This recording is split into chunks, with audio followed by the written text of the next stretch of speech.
Olá pessoal, vamos dar continuidade ao nosso curso de História Geral. Dessa vez vamos falar do Império Romano.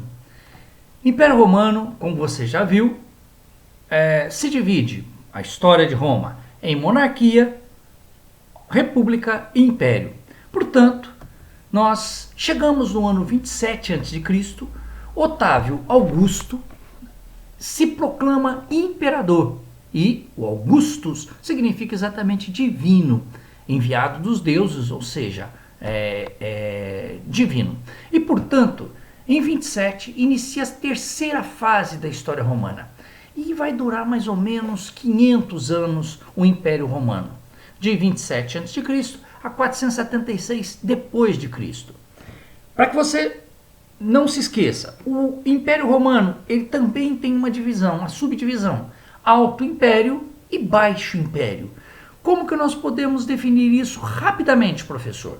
Pessoal, o Alto Império é o apogeu romano. Alto Império é quando Roma está no topo do mundo. Está tudo dando certo, nada dá errado. Roma é o Império Mundial, maior potência do mundo. Está tudo certo para Roma. E o Baixo Império, as coisas a partir do século III, depois de Cristo, as coisas começam a degringolar. Então, Alto Império, apogeu romano, Baixo Império, crise romana e decadência. Tá ok? Então vamos lá. Vamos falar primeiramente do Alto Império, que vai do século I a.C., 27 a.C., a mais ou menos o ano 300 e alguma coisa. Século III, né? Mais ou menos o ano 300. E depois, século IV e século V, Baixo Império, período de crise. Alto Império.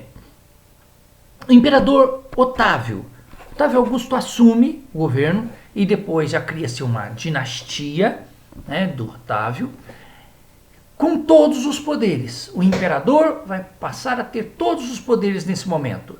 Os senadores vão ter prestígio apenas, mas vai perder a sua importância que tinha no período republicano. Então vejamos.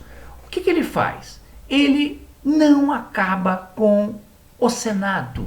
Você se lembra que o Senado era o principal órgão de governo da República. Então ele mantém as aparências republicanas. Mantém o Senado. Né? Por que eu vou brigar com os senadores? Desde que eu mande, os senadores ficam ali. Teve um imperador, inclusive, que transformou o seu cavalo em Citatus em senador. Isso mostra que os senadores eram fracos. O imperador é que tinha poder. Portanto, o imperador acumulou funções e o Senado ficou sendo uma figura decorativa, um órgão decorativo durante o período imperial. Mas, para não milindrar os patrícios que compunham o Senado, ele manteve as aparências republicanas. Então ele mantém o Senado. O que ele vai fazer? Ele vai criar um critério social censitário. Você sabe que censitário refere-se a renda, dinheiro.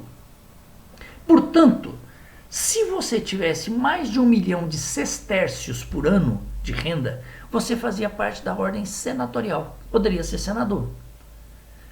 Usaria uma cor púrpura, cor dos senadores, tinha status, tinha algumas funções e tal, mas quem mandava mesmo era o imperador.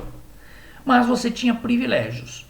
Poderia ser administrador de algumas províncias, desde que você fizesse parte dessa ordem senatorial.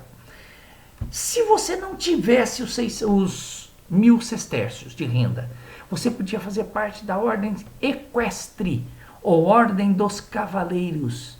Você se lembra que existia uma classe em ascensão que também briga por poder político, os cavaleiros ou comerciantes. Então, o que o imperador faz? Vamos criar uma ordem dos cavaleiros, ordem equestre. Você tem 400.000 sestércios, você pode fazer parte, usar o azul, que é a cor dos cavaleiros, e pode fazer parte ali. E o que eu posso fazer? Eu posso comandar legiões romanas, né, o exército, eu posso ocupar alguns cargos públicos importantes. Então, ele dividiu e agradou essas duas camadas sociais, percebe? Mesmo ele tendo todos os poderes, ele agrada os senadores, mantém as aparências republicanas e agrada os cavaleiros ou os comerciantes. Outra camada que estava insatisfeita, e você se lembra, era os plebeus. Os plebeus não tinham trabalho, porque quem trabalhava eram os escravos. Então, consequentemente, eles ficavam nas ruas, na miséria. Qual é a solução? Criou-se uma política de Estado chamada Panis et Circenses, pão e circo, onde o Estado todo-poderoso, com trigo vindo do Egito, riquezas vindo das outras províncias, sustentava os plebeus. E os plebeus ficavam de boa, sem trabalhar, na miséria, mas sendo sustentados pelo Estado, através de trigo ou pão e grandes espetáculos. Espetáculos nas arenas. O Coliseu foi construído com essa finalidade. Animais, gladiadores, pessoas lutando com animais. Os gladiadores normalmente eram escravos, e aquela matança era exatamente o entretenimento dos plebeus. Para quê? Para evitar revoltas sociais. E o plebeu, observe aí, o plebeu, inclusive, ele se sentia importante, porque ele via o escravo na arena. Pelo menos ele, plebeu, não estava naquela situação. Ele podia se sentir superior àquele plebeu. Ele podia, inclusive, apoiar que o derrotado fosse perdoado ou fosse executado. Então, o plebeu ele tinha a impressão de que ele era importante nessa estrutura, sendo sustentado pelo Estado.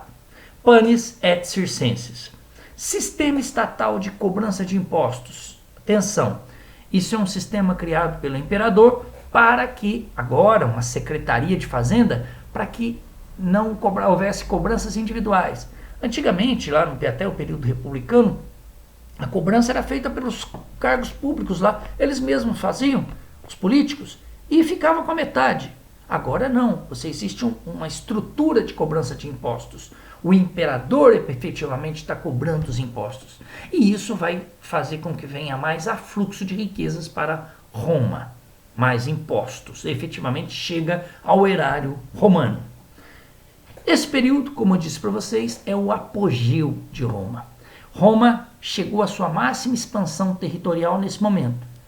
Toda o sul da Europa, chegando inclusive a França, a Bretanha, que seria a Inglaterra, todo o litoral, norte da África, Espanha, a Península Ibérica, Oriente Próximo e todo o Mediterrâneo, o Mare Nostrum. Ou seja, ele cresceu bastante no período republicano, um pouco menos no período imperial, mas chegou à sua máxima expansão agora na República. Roma, então, institui o que nós chamamos de Pax Romana. Pax Romana é isso mesmo, é paz romana. Um período de prosperidade interna, porque riquezas, como eu disse para vocês, afluem de todos os locais do império, de todas as províncias para Roma, todos os caminhos levam a Roma, e paz externa, porque ninguém ousa se levantar contra Roma. Os próprios hebreus, os judeus, tentaram se levantar contra Roma, os romanos vão lá na Palestina e destroem tudo, e expulsam os hebreus dali, a chamada diáspora. Então, ninguém se atreve a desafiar os romanos. O domínio é absoluto nesse período, então. Pois bem, só que as coisas mudam. Quando você entra no século III, mais especialmente no século IV, nós temos aí o Baixo Império. E Roma deixa de crescer, pessoal. Atenção para essa passagem. Roma chegou à sua máxima expansão territorial. Pois bem, ao chegar nessa máxima expansão, final do expansionismo, você não tem mais guerras de conquista. Também não tinha nenhum de crescer mais, pessoal. O que Roma ia fazer? O mundo conhecido já era romano. Norte da Europa, um gelo danado, frio pra caramba. Rússia, Oriente Próximo, areia, deserto, mais areia, mais deserto. Savanas africanas na África. Ou seja, não tem mais onde crescer. O mundo conhecido era romano. Portanto, Roma não tem mais onde crescer. E ele estabiliza a sua expansão. É a chamada Pax Romana. Ao estabilizar, você tem uma crise de mão de obra. Por quê? Porque se você não cresce, você não tem guerras de conquista. Você não tendo guerras de conquistas, você não consegue capturar escravos, porque eles eram oriundos das guerras, os escravos. E, portanto, final do expansionismo gera a crise escravista. Ah, professor, e os filhos dos escravos? Não são necessariamente escravos, pessoal. Escravismo da antiguidade é diferente do escravismo da América portuguesa e espanhola, que a escravidão era hereditária. Nesse caso, não. A escravidão, ela não era hereditária. O escravo, o capturado em guerra, o prisioneiro de guerra era escravo. Mas o filho não era necessariamente escravo. Então eram necessárias guerras para renovar o afluxo de escravos. Com o final do expansionismo, existe uma crise de mão de obra. Ao faltar escravos em Roma, nós vamos ter uma crise econômica. A produção diminui. Por mais que você traga das províncias, a produção dos latifúndios escravistas romanos sofre uma queda. E os preços começam a subir. As pessoas começam a ter dificuldade para comprar. O Estado começa a ter dificuldade em arrecadar impostos. E nós teremos uma crise financeira. Quando nós falamos crise financeira, é crise financeira do Estado. Os recursos do Estado diminuem. O Estado não arrecada tanto quanto arrecadava outrora. E aí, outra consequência, crise militar. No exército, nas legiões romanas, nós teremos uma grande crise, que alguns chamam de anarquia militar. Os comandantes militares não querem lutar mais.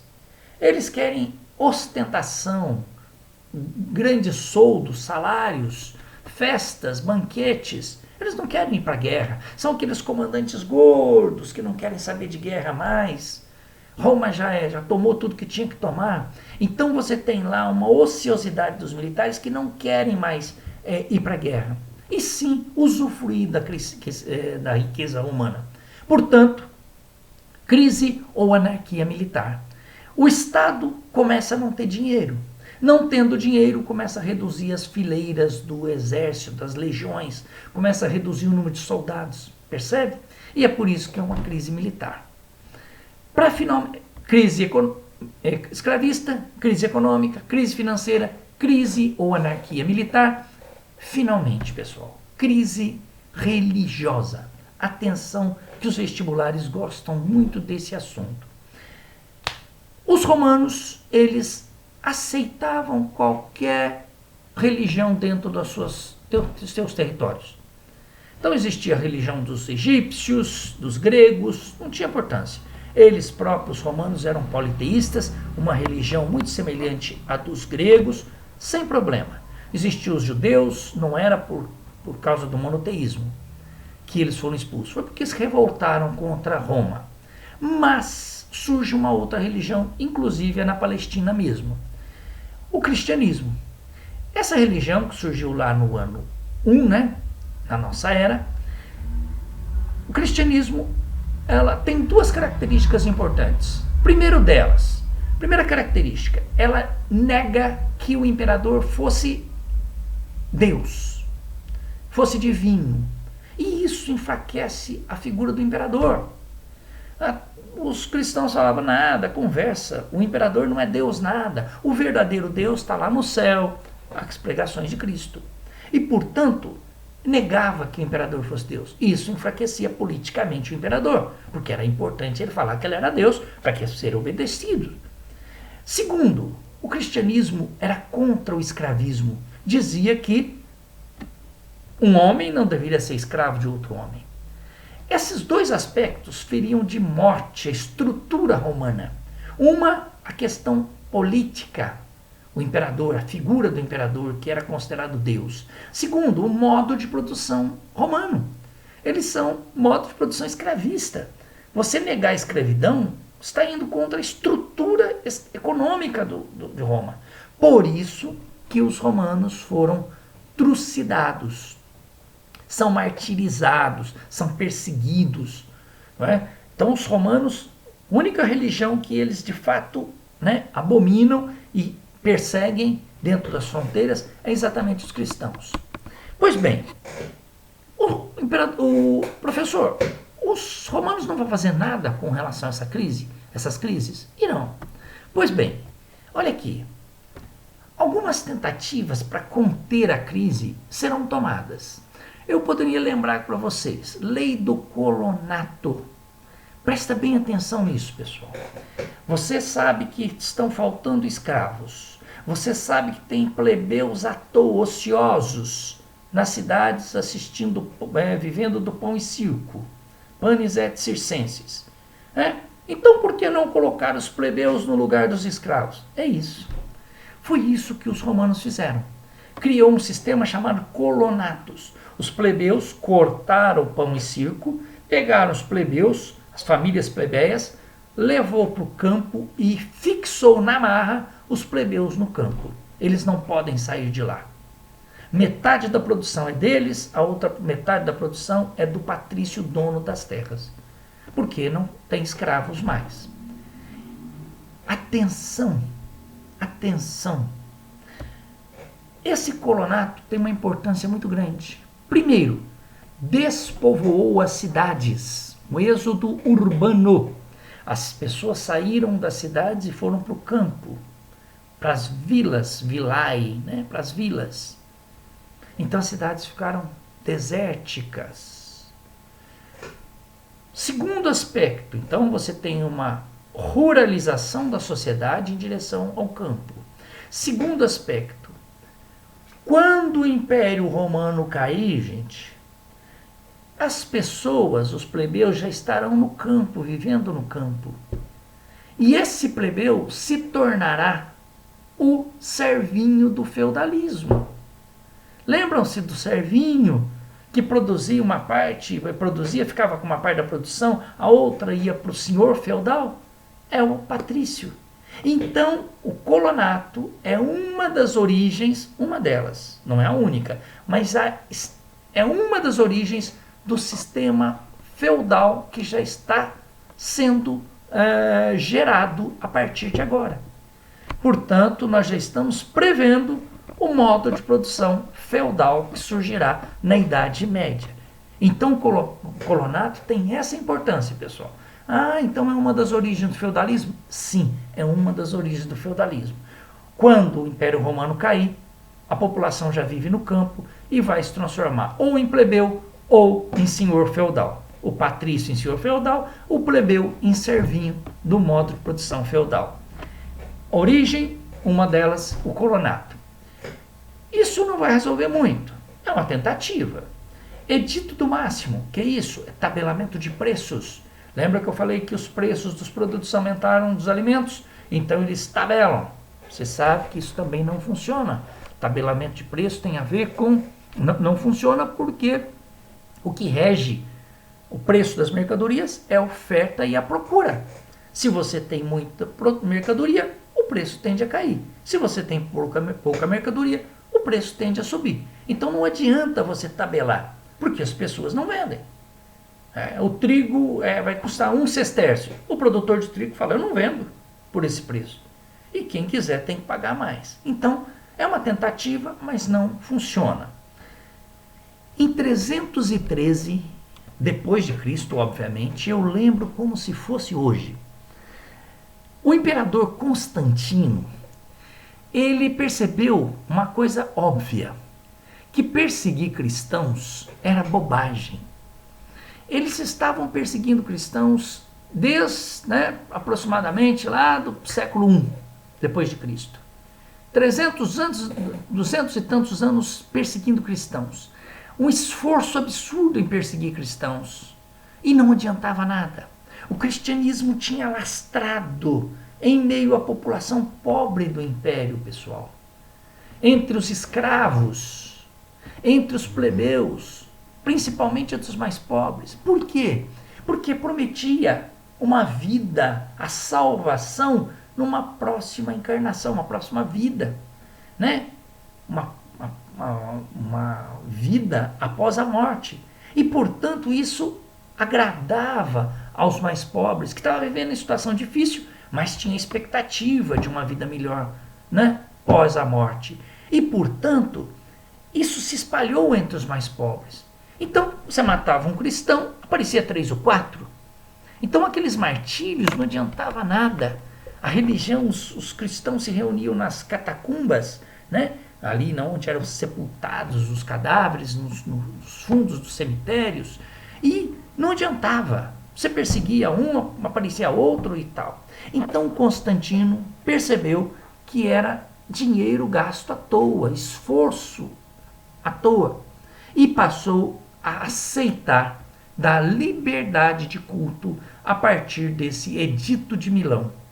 Edito de Milão é esse decreto que transformou o cristianismo em aceitável, deu liberdade de culto aos cristãos. É óbvio que ele dourou a pílula, disse que tinha recebido uma visão, né, um sonho, que apareceu uma cruz e que teria, né, uma mensagem de Deus para que ele desse liberdade e não perseguisse mais os cristãos. E ele próprio se transformou em cristão. Bom, pessoal, Colonato, Edito do Máximo, Edito de Milão. Lembrar um item aqui importante. Edito de Milão deu liberdade de culto aos cristãos. Eles não são perseguidos mais. Mas, em 391, 80 anos depois, o Edito de Milão, um outro imperador chamado Teodósio vai além. Império em decadência, o cristianismo muito bem. Então, o imperador tentou aproveitar-se do cristianismo. Vou transformar o cristianismo em religião oficial do império. Se todo mundo é cristão, quem sabe é uma saída para o império.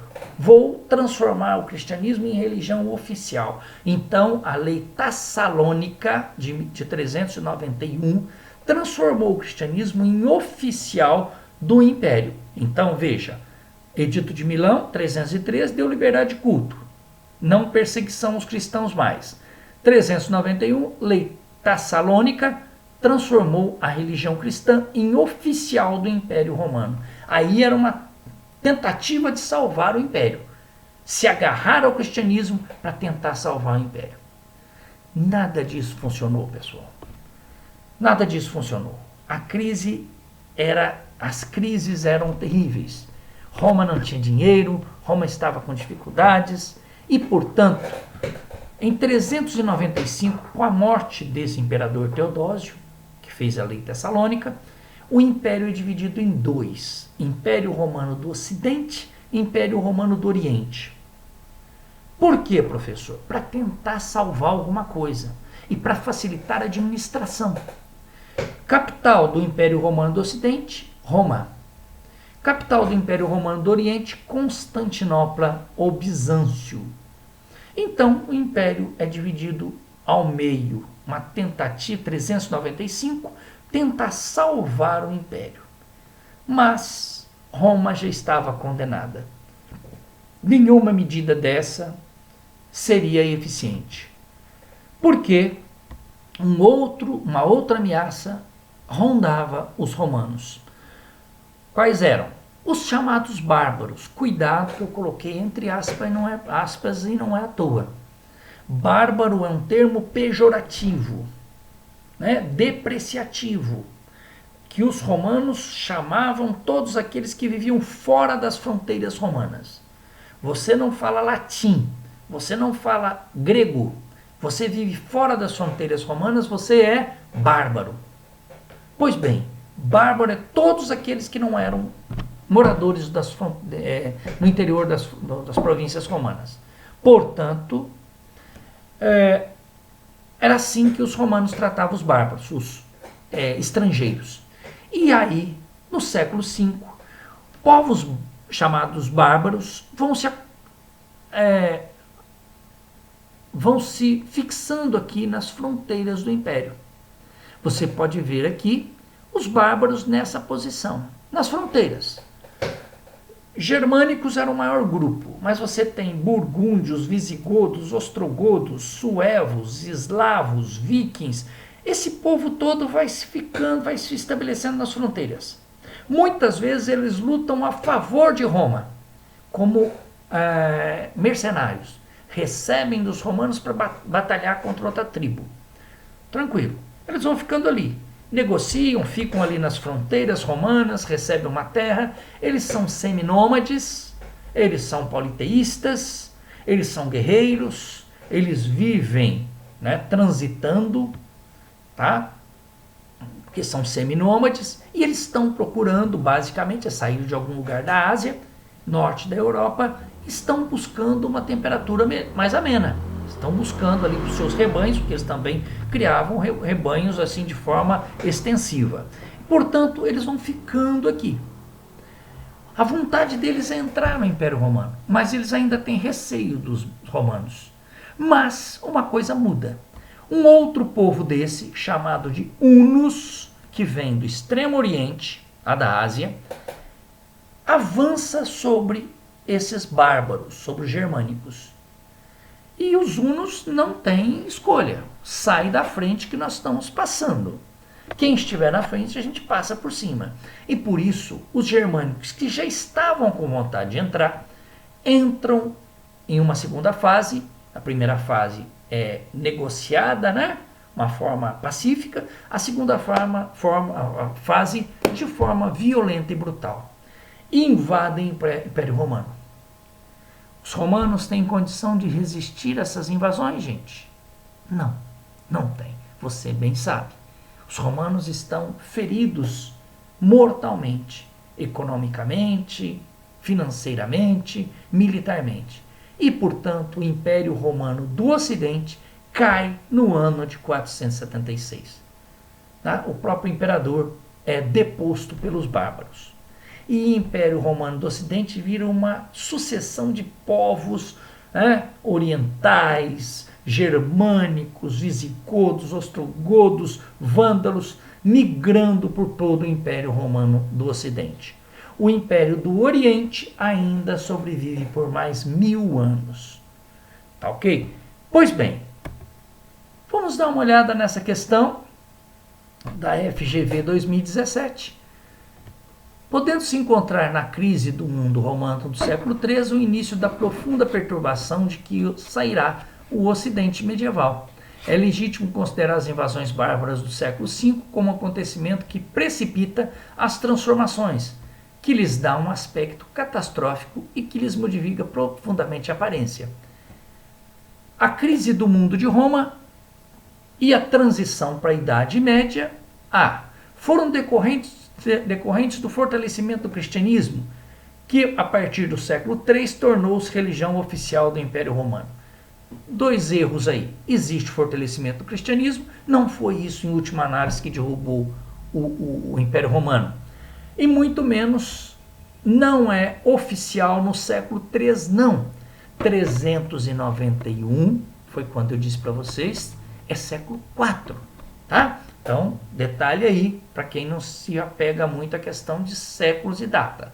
391 já é século IV. Lei Tassalônica, 391 por Teodósio. Então, está errado. Tiveram como características a diminuição do ingresso de mão de obra escrava, diminuição de mão, e o processo de ruralização. Perfeito. Sem escravos, você manda os plebeus para o campo.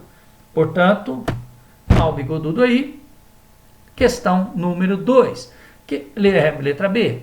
Letra C. Catástrofes naturais. Nós não tivemos nenhuma Covid-19 lá, não é? Nenhuma catástrofe natural, nenhum terremoto, que existe o Vesúvio, mas não é significativo a ponto de derrubar o Império Romano. Fortalecimento das instituições públicas. Mentira, as instituições públicas elas se enfraqueceram ao longo do Baixo Império. Legado romano. Para finalizar, pessoal, vamos falar um pouquinho de legado romano, herança romana. O que os romanos nos deixaram? O direito. Para quem for fazer direito aí, vai cansar de ver habeas data, habeas corpus, etc.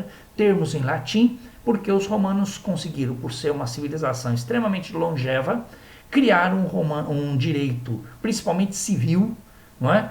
Extremamente eficiente. E criaram jurisprudência que muitas vezes sobreviveu ao longo do tempo e chegou até nós. É a grande herança dos romanos, é a estrutura de direito dessa civilização. Língua, o latim e as línguas neolatinas. O latim é uma língua hoje que não se fala mais, em desuso, mas deu origem às chamadas línguas neolatinas, o português, espanhol, italiano e outras línguas de origem latina. Muito importante, principalmente para nós, né, ocidentais e brasileiros. Arquitetura. A arquitetura romana é uma arquitetura prática e funcional e ao mesmo tempo grandiosa. Eles não estavam preocupados em fazer coisas bonitinhas, equilibradas, belas, harmônicas como os gregos. Eles faziam obras gigantescas para caber multidões, como é o caso do Coliseu, como é o caso do Panteão, um templo enorme em homenagem a todos os deuses. Então eles usavam areia, cimento, pedra para ser barato e principalmente funcional. Aquedutos para levar a água, então eles eram práticos. Então esses seriam os três grandes heranças dos romanos: direito, língua latina e as neolatinas e a estrutura arquitetônica dos romanos. Literatura, já falamos do Virgílio, que escreveu uma obra monumental, Eneida, que é a história mitológica da criação de Roma. Tito Livio, que estuda e principalmente conta a história de Roma em diversos volumes. Aqui, o Coliseu, exemplo de uma construção gigantesca, monumental dos romanos, feita com pedra, areia e cimento, de uma forma muito prática para caber multidões. Panteão, interior do templo em homenagem a todos os deuses. A cúpula, durante muitos anos, centenas de anos, de dezenas, alguns séculos, foi a maior cúpula até na Idade Média, até no Renascimento. Aqui você tem arcos triunfais. Os imperadores construíam obras gigantescas para exaltar seus feitos, como é o caso do arco de Constantino, né? Olha a altura, né? O aqueduto, a obra prática de levar água para as mais variadas cidades romanas, trazidas, principalmente Roma, trazida ali dos montes, né? Eles precisavam abastecer a cidade, então faziam obras extremamente práticas. As colunas triunfais, assim como as outras obras triunfais, também as colunas gigantescas em homenagem a efeitos feitos dos imperadores. Aqui, interessante, o sistema de esgotos da cidade de Roma e algumas cidades do Império Romano sobrevivem até os dias de hoje. Hoje, o sistema de esgoto da cidade de Roma ainda é atendida pela estrutura de pedra criada lá pelo Império Romano. Isso mais de 2.000 anos de nós. Tá ok? A chamada cloaca máxima atualmente, né? É o sistema de esgotamento sanitário dos romanos. Por isso, ficamos aqui. Um grande abraço a todos, né? Estudem e até a nossa próxima aula.